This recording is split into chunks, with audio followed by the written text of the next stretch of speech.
Apat na pong pulis ng Davao City pinalitan ng Special Action Force.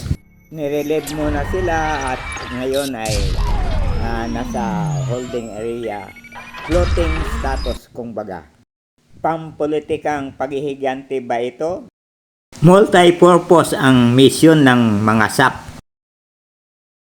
Ayon dito sa balita, Davao City, Philippines, 40 police personnel including 7 station commanders were ordered to leave from their post and reassigned to the regional personnel holding and accounting section of the Police Regional Office in Davao Region.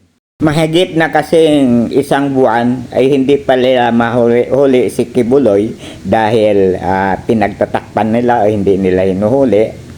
At yung iba naman ay nakisali sa Maisog Rally, pahalo-halo doon, nagsisigaw, bongbong resign, bongbong resign. Kasangkot sa EJK ni Basti, yung iba, SAP muna, inassign doon sa malapit kung saan nagtatago si Kibuloy.